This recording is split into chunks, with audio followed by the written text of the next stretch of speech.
আসসালামু আলাইকুম। আমরা যাচ্ছি কলাপাড়া মিষ্টি খাইতে জগা বন্ধুর। তো আজকে বিকেল বেলা আমরা বন্ধুরা মিলে মিষ্টি খাইতে যাইতেছি। তো আপনাদেরকে সেই ভিডিওটা দেখাবো। এই কলাপাড়ার বিখ্যাত জগা বন্ধুর মিষ্টি এবং পটুয়াখালীর সেই বিখ্যাত জগা মিষ্টি আমরা খাবো, প্লাস আপনাদেরকে দেখাবো। তো সাথেই থাকুন আপনারা। মিষ্টি খাওয়ার ফাঁকে আমরা এখন ঝালমুড়ি খাইতে যাইতে আছি।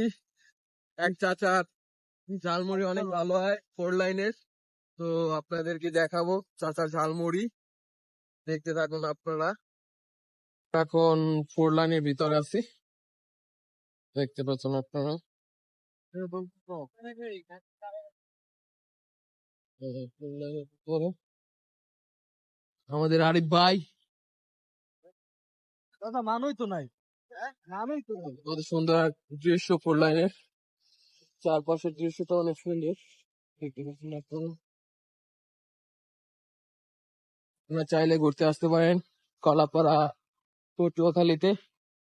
আসলে এরকম রাস্তাঘাট পাবেন, 4 লাইন 6 লাইন প্লাস অনেক সুন্দর সুন্দর জায়গা আছে, আপনারা ঘুরতে আসতে পারেন। আচ্ছা, এতগুলো টাকা ওই এটা রাস্তা, এই একটা রাস্তা, তো এতগুলো টাকা ঘটনা করলে এখানে আপনারা দেখতে পাচ্ছেন একটা ইটের ভাটা, কত সুন্দর ইট বানানো হয় এই জায়গায়।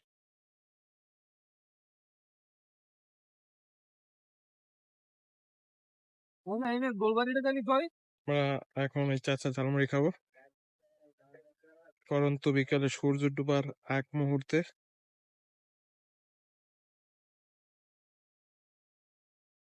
ফুটবল তো খেলছিলাম আমরা, খাবেন কবে?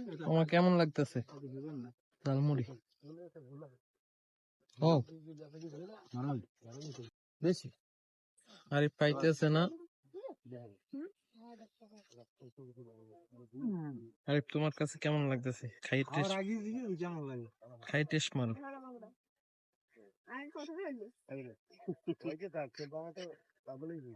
আমার ডাই পড়ছে। আরে তোমারটা কেমন লাগে? ধন্যবাদ। সবশেষে এখন আমরা সেই বিখ্যাত মিষ্টির দোকানের দিকে যাচ্ছি, তো আপনার সাথেই থাকুন।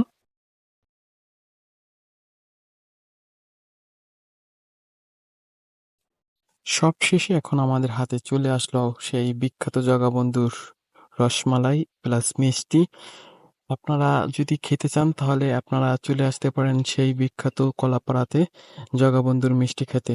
আর আমার ভিডিওগুলো কে কোথা থেকে দেখেন অবশ্যই কমেন্ট করে জানাবেন। ধন্যবাদ সবাইকে।